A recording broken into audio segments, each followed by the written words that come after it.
Olá a todos, bem-vindos à nossa terceira aula. Espero que vocês tenham gostado dos dois primeiros conteúdos. Hoje a gente vai falar sobre fitoterapia com a professora Eliana.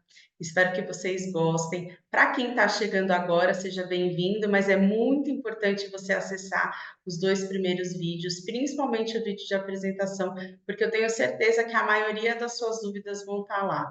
A gente está fazendo um clipe, né, uma coisa mais curtinha para tirar as dúvidas sobre os dois principais pontos, que é a questão de como responde as atividades, de como emite o certificado. Você pode acessar aqui, vai estar fixado também no Instagram, né, na página do Instagram.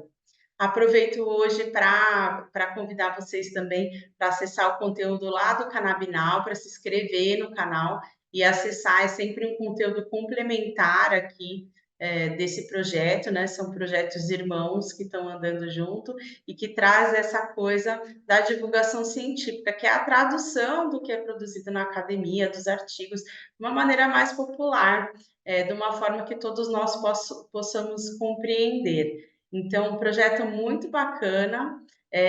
Amanhã tem conteúdo novo. Todas as quartas-feiras as meninas postam conteúdo novo às 16h20, né, às 4h20 da tarde, com exceção, acho que das próximas 2 semanas, que vai ter um recesso para a terceira temporada, mas tem muita coisa bacana que ficou para trás. Então, estou convidando vocês aí a ir conhecer esse canal, né, para quem quer entender um pouquinho mais. E é isso. Espero que vocês estejam gostando. Como eu disse, hoje a gente vai receber mais uma vez a professora Eliana. Na próxima aula, a gente vai receber a professora Luciana Surjos. Para quem tem alguma dúvida, tudo aqui está na descrição do vídeo. Eu sempre colocar ver mais e as principais recados, as principais coisas, como acessar, só ler aqui e vai estar aqui. Não tem muito segredo, é para ser simplificado em um curso popular, que todos nós possamos acessar o conteúdo e desmistificar o que falam dessa planta aí, que é só uma planta e que faz bem para muita gente, certo? Então, a gente se vê na próxima quinta-feira. Tenha uma ótima semana, espero que vocês gostem da aula de hoje. Até mais.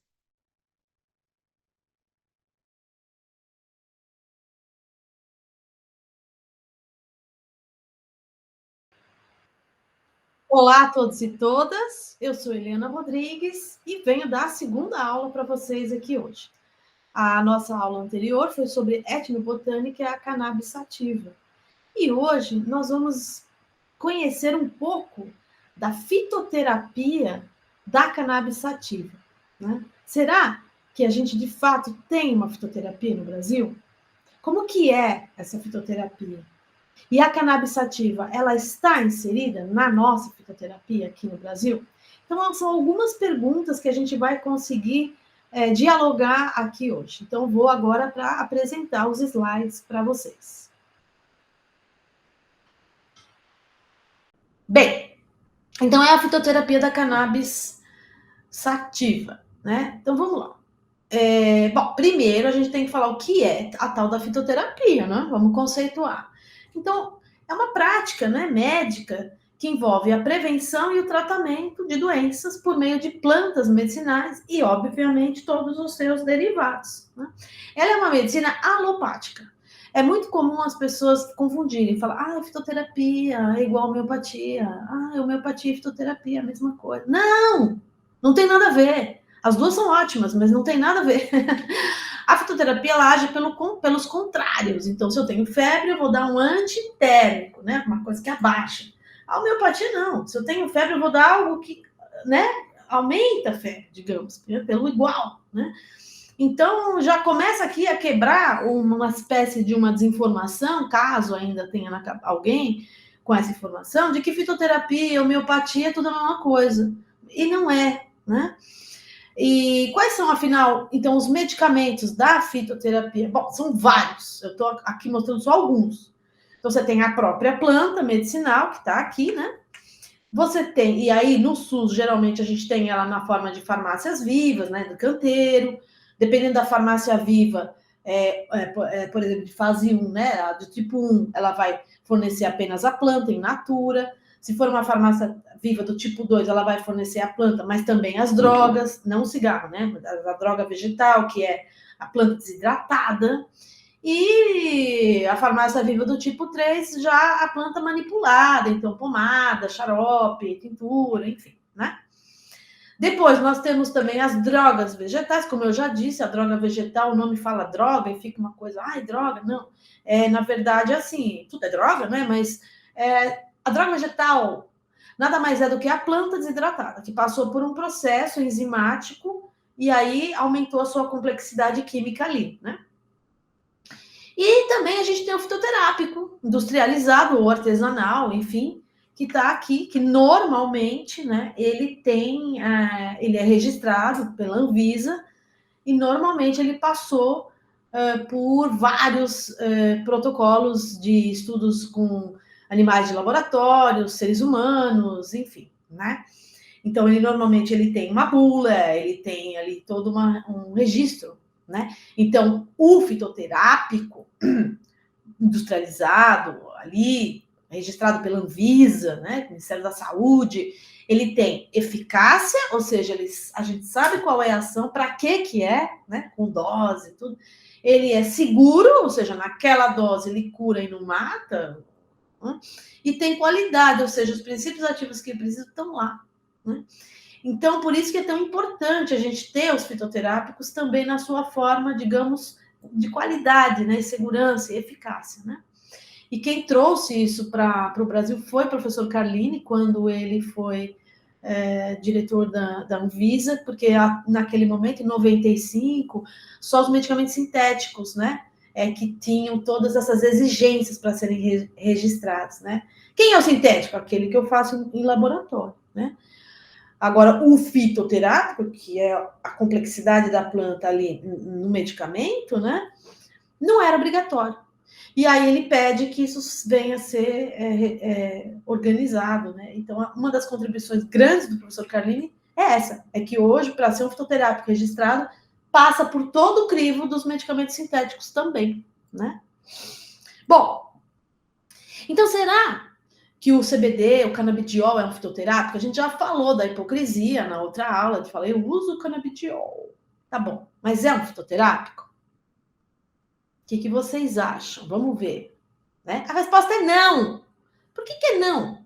Porque para ser um fitoterápico, né, segundo a Anvisa, que são medicamentos obtidos exclusivamente de material vegetal, sem a inclusão de compostos isolados ou sintéticos. E o CBD é um dos cerca de 600 compostos ativos da cannabis sativa, né? Então, ele não é um fitoterápico. Já começa aí o problema. Se a gente está tendo uma aula de fitoterapia e vai falar, eu uso canabidiol, que é um fitoterápico, tá errado. Tá errado, né? Aqui a gente começa a ver um pouquinho melhor o que eu quero falar, tá bom? Se a gente tem desse lado só o CBD oil, né? O óleo só, olha lá, é puro, só tem CBD, tá bom, mas então isso não é um fitoterápico, isso é um fitofármaco, né? Agora, aqui do outro lado, não, eu tenho um full spectrum. Quando fala full spectrum, nossa, o que será isso, né? Nome em inglês e tal. Mas é tudo, eu tenho tudo lá dentro. Todos os princípios ativos da planta, cannabis sativa, estão lá. Esse full spectrum, ele pode, nós vamos ver, estar enriquecido com mais CBD, enriquecido com THC, dependendo do caso, mas está tudo lá. E isso é muito importante do ponto de vista da eficácia terapêutica. Porque estamos todos juntos, de mãos dadas lá, um ajudando o outro, um fortalecendo o outro. Essa é a ideia da fitoterapia. Isso não é para cannabis sativa. Isso é a ideia da fitoterapia é essa, né? Bom, como eu estava dizendo, então aqui a gente pode ter um óleo do tipo full spectrum, que então é aquele que vai ter tudo. Então aqui, por exemplo, está mostrando, ó, full spectrum, tudo, né? Depois eu tenho, ou eu posso ter o CBD isolado, ó, só o CBD, ou eu posso ter tudo menos o THC, que a gente conhece como broad spectrum, tá? Então, tudo menos o THC. Dentro daquela ideia que eu estava dizendo anteriormente, da satanização que foi feita em cima do THC, ou porque algumas pessoas, de fato, não podem usar o THC, né? Por diversos motivos, existe o broad spectrum. Agora, qual é o melhor fitocannabinoide? Não existe o melhor. Assim, essa resposta é como dizer assim, qual é o melhor sabor de pizza? Depende, né? Depende do caso da pessoa, depende de que país eu vou estar, de que pizzaria eu vou estar. Sabe, depende, né? De qual é a origem. Então, assim, uma coisa muito importante, um episódio que a gente fez no Canabinal, que é para desconstruir, na verdade, não é nem desconstruir, é para trazer à luz, voltar, né, na verdade, o conceito original de psicoativo. Porque o que as pessoas fizeram? Elas abduziram esse conceito em seu favor para fugir, de certo modo, do tal do THC. Então, o que eles inventaram? Que psicoativo é sinônimo de alucinógeno. E dizem assim, o CBD é o composto não psicoativo da planta, enquanto o THC é o princípio psicoativo da planta. Isso é uma mentira, porque o conceito de psicoativo, vocês vão ver por esse episódio, se quiserem ver, né? Agora eu não vou aqui falar tudo sobre isso, mas o conceito psicoativo é aquela substância que altera a atividade da mente, aumentando, diminuindo ou perturbando a atividade da mente. E a gente sabe que o CBD pode aumentar, pode diminuir. O THC pode fazer os três. Então, na verdade, a planta toda é psicoativa, incluindo o CBD. Então, o CBD, ele não é aquele rei que não tem pecado, aquela coisa, né? Nossa, ele resolve tudo sozinho e ele é do bem. E o THC é do mal, tem que ser excluído. A gente tem que mudar. E nos artigos científicos, isso é que é o mais incrível. Você pega um artigo científico sobre canabinoides, você vê lá, nós estudamos o CBD, canabidiol, que é a parte não psicoativa da planta. Oi? Então, assim, não sei que conceito novo é esse, nunca vi em lugar nenhum. Mas o conceito da farmacologia é claro. Então, quem quiser saber mais, assiste nosso episódio. Bom, mas se o CBD não é um fitoterápico sozinho, ele é um fitofármaco, por que se usa o termo canabidiol como remédio? Ele é mais eficaz que o fitoterápico? Vamos ver? Bom, a gente sabe que quando eu... Tem artigo científico sobre isso, tá? Que quando eu uso o CBD sozinho, né? Por exemplo, para ansiedade, o que acontece? Doses baixas desse CBD, isolado, sozinho, ele vai aumentando o efeito ansiolítico, ou seja, a pessoa vai ficando calma, até chegar numa dose ótima que normalmente, pelos artigos científicos, é 300 miligramas por quilo. Então, quando chega aqui 300 miligramas por quilo, a pessoa ela tem o máximo de benefício com esse óleo rico em CBD, puro em CBD, para tirar a ansiedade. Só que se ela continuar aumentando a dose de 300 miligramas mais, olha o que acontece, começa a perder o efeito ansiolítico, a pessoa continua, vai voltar a ficar ansiosa. Quando eu uso o full spectrum, que é esse óleo que eu falei, que ele pode até ser rico em CBD, mas está todo mundo lá, né, trabalhando junto.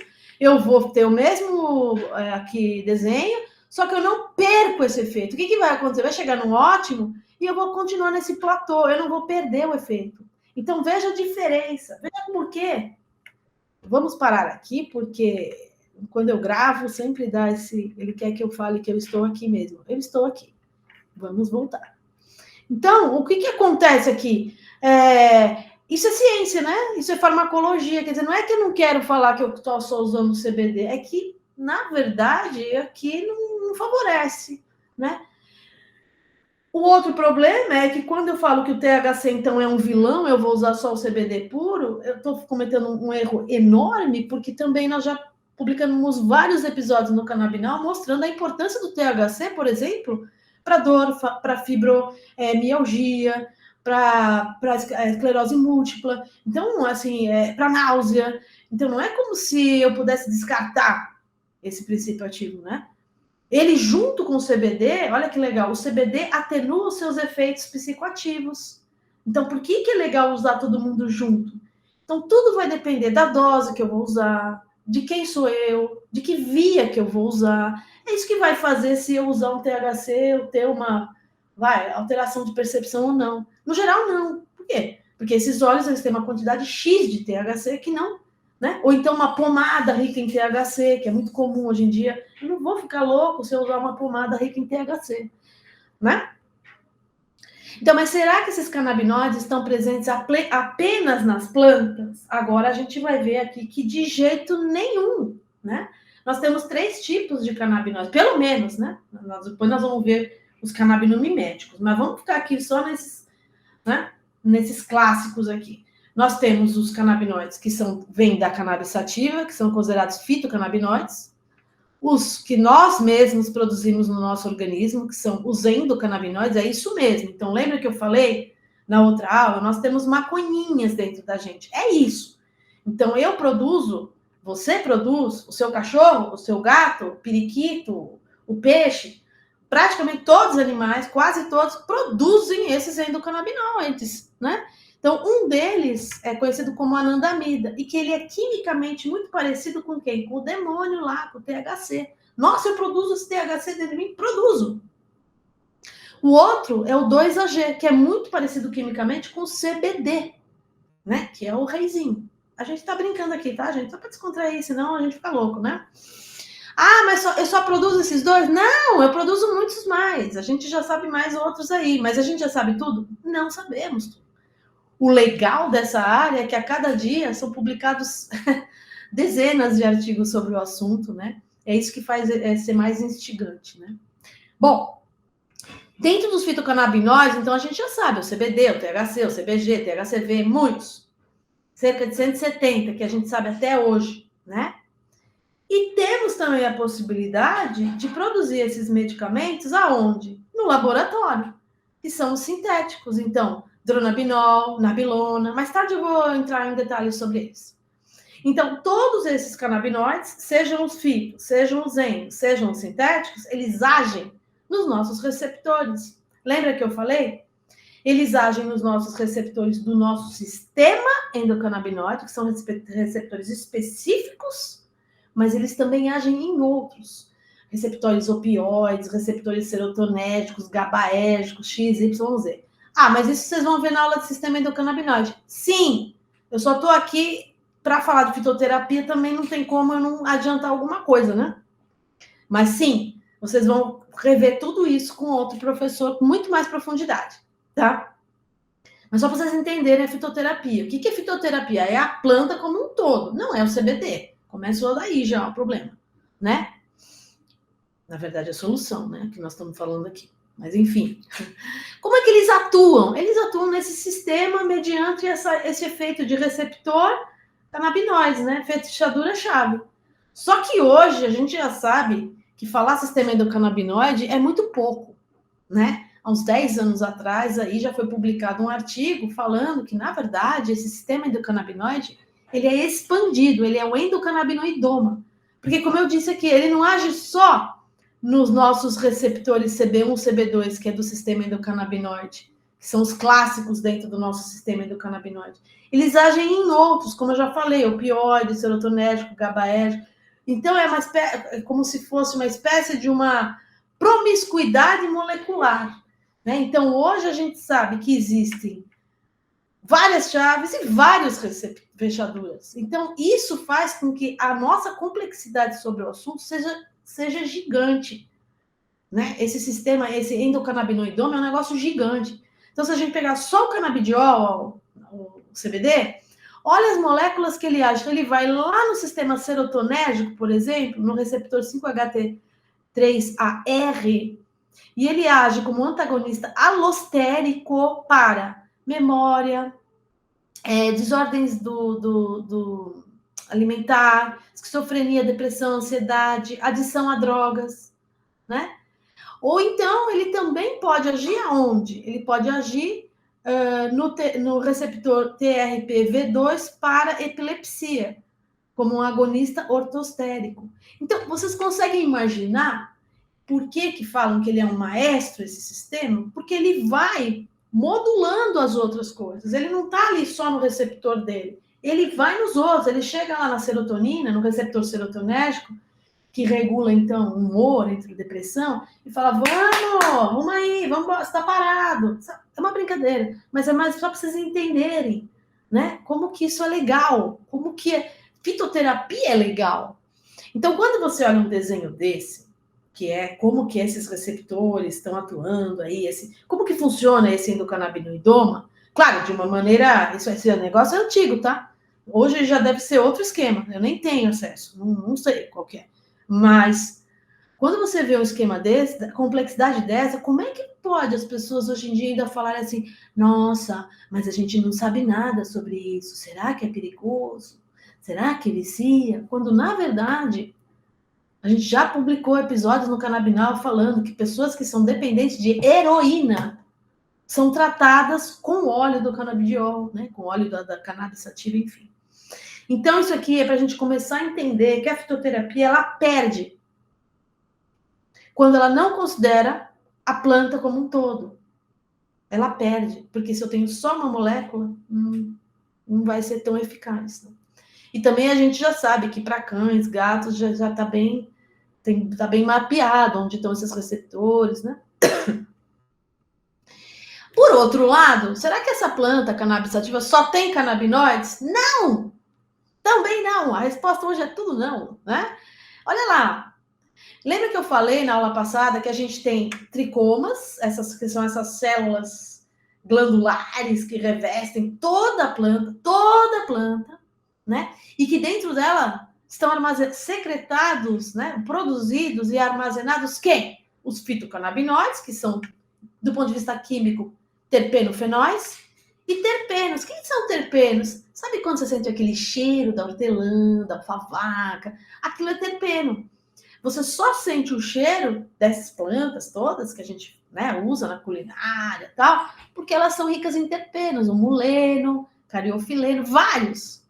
E é isso que faz também, qual desse terpeno vai estar presente naquela variedade agronômica lá atrás que eu falei para vocês, que vai fazer o cheiro específico de uma planta. Então, por que tem umas que são lemon, tem umas que são, né? Por quê? Porque elas vão ter diferentes quantidades desses terpenos, essas variedades. Isso que vai fazer elas terem diferentes aromas e etc. Mas é só isso? Não. Elas também, esses terpenos também, junto com os fitocannabinoides, é que vão dar o efeito final. Né? Então, muitos desses terpenos, por exemplo, eles facilitam a ligação dos fitocannabinoides nos receptores, né? Então, por isso que a gente fala do efeito entourage ou efeito comitiva, porque esses terpenos eles vão facilitar, né, a ação dos fitocannabinoides. Mas também tem flavonoide, alcaloide, lá, tá? Não é só isso. Tá bom. Então, ela não tem só fitocannabinoide, ela tem terpenos, alcaloides, lá, mas ela tem um negócio muito legal também, que são os canabinomiméticos, que também é um novo conceito para fitocannabinoide, porque anteriormente a gente falava, fitocannabinoide é aquilo que vem da cannabis sativa. Tá, mas existem outras plantas que também se ligam ao nosso sistema endocannabinoide, como eu vou mostrar aqui rapidamente. E a gente chama elas de canabinomiméticas, porque elas mimetizam esses canabinoides, né? Então, é muito interessante. Então, a gente vê, por exemplo, a copaíba, a pimenta do reino, a arruda, né, o jambu, por meio desses princípios ativos, então, beta-carofileno, rutamarina, enfim, né? Elas fazem o quê? Elas agem no receptor CB2 do sistema endocannabinoide. Ah, Eliana, tá muito confuso. Tá.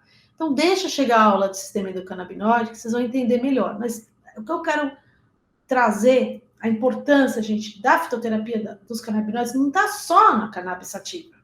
E eu não sei se o professor vai falar, por isso que eu estou querendo adiantar um pouco esse assunto aqui. Se ele falar, tanto melhor, porque aí vai fixando, né? Mas, ó, de novo, recapitulando. Os canabinoides, quais são? Os endo, que nós produzimos, os fito, que vem da cannabis sativa, e o sintético, produzido em laboratório. Todos eles agem no nosso sistema endocannabinoide, tá? E esses canabinomiméticos também. É como se fossem os fitocannabinoides, mas não da cannabis, de outras plantas. Isso é muito poderoso, isso tem um poder incrível, né? Por quê? Porque a gente está chegando num nível de entendimento sobre o nosso sistema de que outras plantas estão fazendo, agindo aí e fazendo essa coisa de maestro, né? Bom, mas quem que pode prescrever fitoterápico no Brasil? Bom, no Brasil, todas essas categorias. Até biólogo, tá? Que eu sou bióloga, né? Mas não prescrevo. Mas, assim, é recente a coisa do biólogo, né? Do CRB. Para fitoterápico, médico, dentista, veterinário, biomédico, farmacêutico, nutricionista, enfermeiro e biólogo. Claro que cada um seguindo o seu conselho de classe, né? Com diferentes exigências, né? Mas pode. Bom, vamos ver aqui no Brasil quais são as potencialidades para a sua fitoterapia. Gente, o Brasil tem uma diversidade biológica maior do mundo. Pelo menos 20 laboratórios farmacêuticos que investem em fitoterápicos no Brasil. Pelo menos cerca de 300 grupos de pesquisa no Brasil, em todas as regiões, norte, sul, bababá, que trabalham com fitoterápicos, pesquisam fitoterápicos. Diversidade cultural, então, indígena, quilombola, ribeirinho, caiçara, que resulta o quê? Né? No conhecimento tradicional muito rico. Então, a gente tem grande diversidade biológica, cultural, e o encontro dela, o que é? Conhecimento tradicional. Então, do ponto de vista de potencialidade, a gente é muito abastado em relação aos outros países. A gente tem uma potencialidade gigante, né? Mas então, por que a gente não tem tantos fitoterápicos, né? Vamos ver algumas limitações. Bom, o Brasil, ele não tem, né, muita política de conservação, né? Vocês viram que o Pantanal ficou queimando lá o ano inteiro e ficou queimando. Ah, mas tem política. Tá, tem, mas não tem ao mesmo tempo. Tem, mas não tem. A gente está melhorando aí os índices da Amazônia, estava vendo esse ano, estão melhorando, que bom. Mas o Pantanal, há uns 2 anos atrás, sei lá o que aconteceu com o Pantanal, né? Políticas que não priorizam as plantas nativas do Brasil. Então, embora nós temos uma política nacional de plantas medicinais e fitoterápicos, não valoriza, né? Porque essas listas de plantas que a gente tem, que incentivam, que norteiam editais, né, de pesquisa, elas estimulam a pesquisa de plantas exóticas. No máximo 50%, 50% de nativa, ou seja, as nossas plantas, e exóticas, as de fora. O que é um absurdo. Se a gente pensar que nós temos a maior flora do mundo, todo esse conhecimento sobre ela, a gente ficar estudando alho, hortelã, sabe assim, não tem sentido. A gente deveria estudar as nossas. E essa política, embora ela fale isso, no reflexo das suas listas de planta ali, do SUS, tudo, não fala isso, não, né? Muitos pesquisadores querem focar, então, também nesse estudo desse alho, como eu estava falando, não tem a consciência de que a gente realmente deveria investir nas nossas plantas, né, para gerar fitoterapia. Eliana, mas a cannabis sativa, ela não é nativa do Brasil, e você está falando, então, que essas pessoas não estão estudando, então você faz parte desse grupo, porque você está estudando a cannabis não é do Brasil. É verdade. Mas a gente também, por meio da etnobotânica, deve buscar ativamente plantas que também hajam no sistema endocannabinoide, como a gente já falou, copaíba, lavanda e outras, né, brasileiras, né?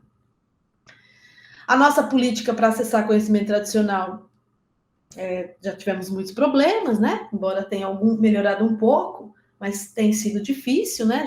Brasileiro, trabalhar com conhecimento tradicional brasileiro, como disse, fui acusada de biopirataria no meu país, com uma etnia nacional, laboratório nacional e universidade nacional. Então, não é tão simples assim. Então, quem trabalha com planta no Brasil meio que não trabalha, né? Porque tem um monte de tabu, tem um monte de coisa contra. É bem difícil. Cannabis é um exemplo.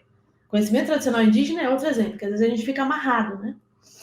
E os commodities e o agronegócio também é uma outra limitação para a fitoterapia no Brasil, porque a gente não está incentivando, então, ao descobrimento, né, de novos medicamentos. A gente está incentivando o quê? Plantar monocultura em grande escala, valores baixos. Então, não é valorizar, né, não é descobrir uma nova borracha, como a gente, né, na Amazônia, o que vira de bilhões anuais uma borracha, uma planta. Imagina se a gente achasse uma borracha no Cerrado, uma borracha na Caatinga, né? Mas não faz isso, né? Enfim. E também os cursos de medicina e todos aqueles outros praticantes, agentes de saúde que eu mostrei, então, né? Biomédicos, farmacêuticos, eles não têm na sua grade curricular o assunto de plantas medicinais. Não tem. Simplesmente não tem. Então, como é que o médico vai sair da universidade dele e falar, vou aqui prescrever uma planta? Não vai, porque ele simplesmente não sabe. Ou porque existe um grande preconceito da classe médica em relação às plantas, porque, claro, é um desafio. Uma coisa, como eu disse na aula passada, é você trabalhar só com CBD, controlado, puro, e outra coisa é eu trabalhar com uma dessas 3.000 variedades de plantas, que é essa coisa viva, né? É um desafio, mas é um desafio que vale a pena, né? Enfim, então nós não temos muita política mesmo de conservação, pelo menos, né, o que a gente, nos últimos anos, não temos visto, então a gente vê aí que nós somos 2 hotspots no mundo, ou seja, a Mata Atlântica e o Cerrado são considerados hotspots porque tem uma alta biodiversidade e um grande número de espécies que só ocorrem lá, mas que já perderam 70% da sua área original, né? Então, que pena, né? Que a gente é o primeiro nisso, assim, digamos, grandes em hotspots, né? Já falei disso, né?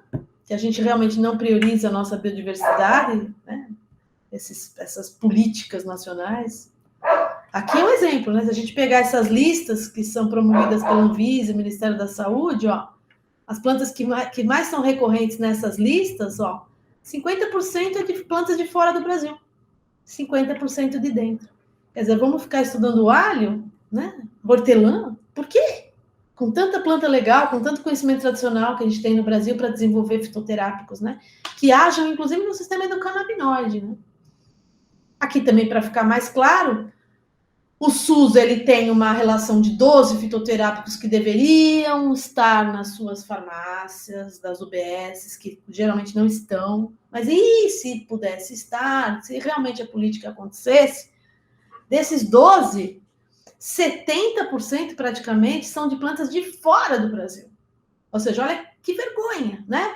Porque a gente tem a maior biodiversidade, tem laboratório, tem pesquisador, tem tudo. E desenvolve fitoterápicos de outros países, né?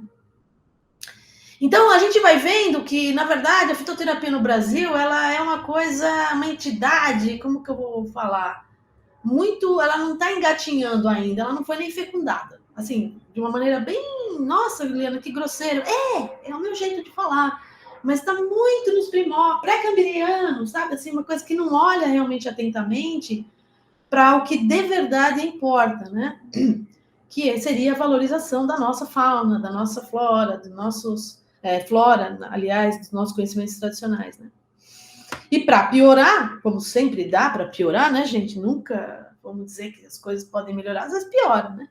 Temos aí, por exemplo, alguns, por exemplo, a RDC 26 de 2014, que proíbe, então, né, a composição de produtos tradicionais fitoterápicos a partir desses 90 nomes de plantas. Uma é a própria cannabis sativa e a outra é a Banisteriopsis caapi, que é uma planta nativa do Brasil que está relacionada a rituais da bebida ayahuasca, né? De rituais Santo Daime, União do Vegetal, ou seja, é uma planta do nosso repertório brasileiro proibida de virar um medicamento, né? De virar um fitoterápico, né?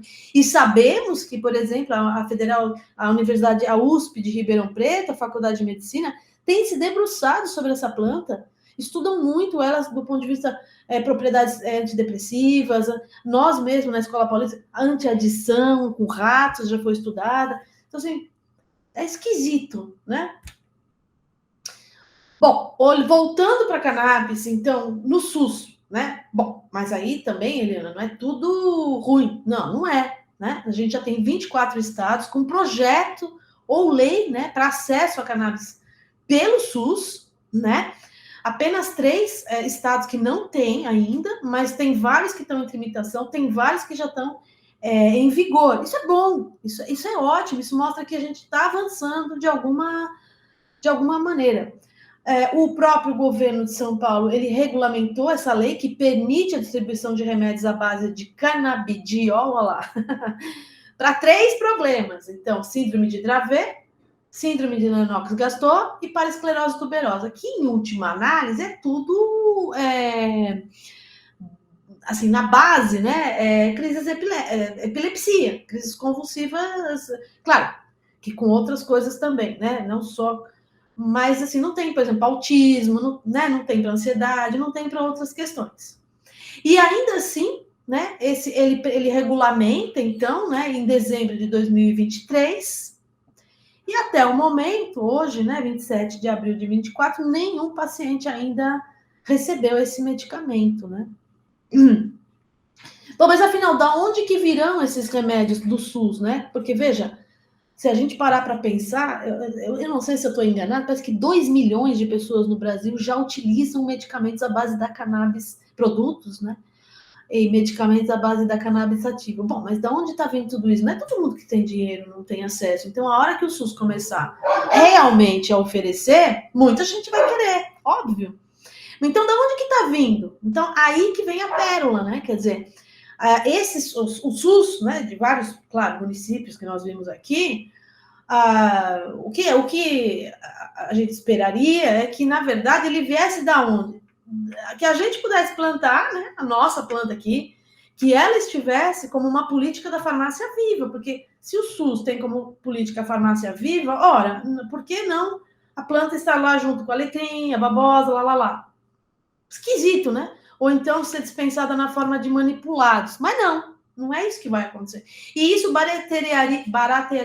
seria muito mais barato para esses municípios fornecer os medicamentos por meio da farmácia viva, óbvio. Mas não, a maior parte desses medicamentos vão vir ou de dentro do Brasil a esse preço, como, por exemplo, esse produto que custa R$ 2.500 por mês, cujo cultivo da planta vem de fora do Brasil, porque a gente não pode cultivar, né, aqui. E ele é um fitofármaco, ele não é um fitoterápico, e a aula é sobre fitoterápico, então isso aqui já não é o que a gente está fora da gente aqui, né? Ou então, fitoterápicos importados, né? Que são caros, então, de 170 a 200... Não, isso aqui está errado, tá? Isso aqui está errado. Eu nem tenho um valor aqui. Na verdade, o que eu quis dizer aqui é que eu copiei daqui e não apaguei, tá? Aqui é em dólar, então isso aqui pode variar de $100 até X dólares. Não tenho como saber esse valor aqui, tá errado, né? Parece que eu não tenho a exata informação, mas dois desses municípios que vão fornecer pelo SUS esse medicamento, né, esse produto, vão comprar de associações canábicas. E aí esse preço varia entre R$170 a R$250, né? Que são os óleos que a gente conhece como os artesanais. Então, cadê o acesso, né? Quer dizer, a minha pergunta é essa, que realmente a prefeitura, o estado de São Paulo deveria investir aí R$2.500 por mês para um paciente, né? Com esse medicamento que está aqui, por exemplo, esse produto, aliás, não é medicamento, é produto, se a gente poderia estar obtendo a 170 ou R$200 e envidar esforços para pagar medicamentos caros de outras doenças, que aí sim a gente não tem como plantar no Brasil. Então, tem produtos, medicamentos para diabetes, para os negócios que são caríssimos, doenças raras. Então, não é muito inteligente, não me parece muito inteligente a gente usar um dinheiro público para importar ou comprar de dentro do Brasil um produto à base de cannabis, sendo que a gente poderia fornecer pelo SUS, sim, né? Mas como uma farmácia viva, que é a política do SUS. Então, isso é que deixa a gente um pouco, assim, digamos, confuso. Mas, de qualquer forma, foi dado um start. As coisas estão acontecendo. Eu peço desculpas pelo meu cachorro. Está um pouco raivoso aqui hoje. Não tenho como silenciar o cachorro. Bom, e nem quero também, né? Óbvio. Mas, para além de tudo que eu estou falando, e para finalizar a nossa conversa aqui hoje, eu vou mostrar alguns medicamentos que vêm sendo produzidos fora do Brasil, no Brasil, alguns não no Brasil, né? Nem todos no Brasil, no Canadá e vários outros países, à base de CBD e THC. Não, primeiro não. Primeiro eu vou mostrar os sintéticos, aqueles que vêm de canabinoides sintéticos. O que é o sintético? Aquele que eu vou no laboratório e faço lá. Eu mimetizo, né, os canabinoides lá da planta, né? Então, esse é o nabilona, o canabinoide nabilona, cujo medicamento é o Cesamete. Ele age como para vômitos, náuseas, para dor, geralmente neuropática, né? E eu tenho também outros 2 medicamentos, cujo nome é dronabinol e marinol.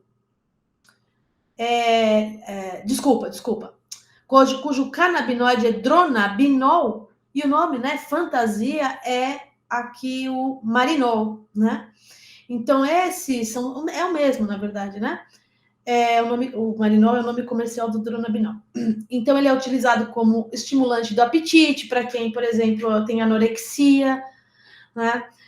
Para pacientes terminar. Antigamente, né? Se usava para pacientes de soro positivo. Hoje em dia, acho que isso já, graças a Deus, já não é mais um problema, né? Mas a falta de apetite que se tinha em estágios terminais, né? Acredito que esteja bem controlado essa doença, né? Do que eu sei.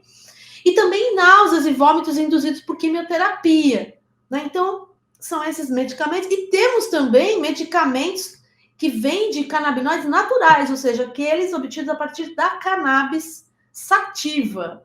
Então, a gente tem, por exemplo, o Epidiolex, que é utilizado em casos de epilepsia. Está escrito errado aí também, gente, vai me desculpando, viu?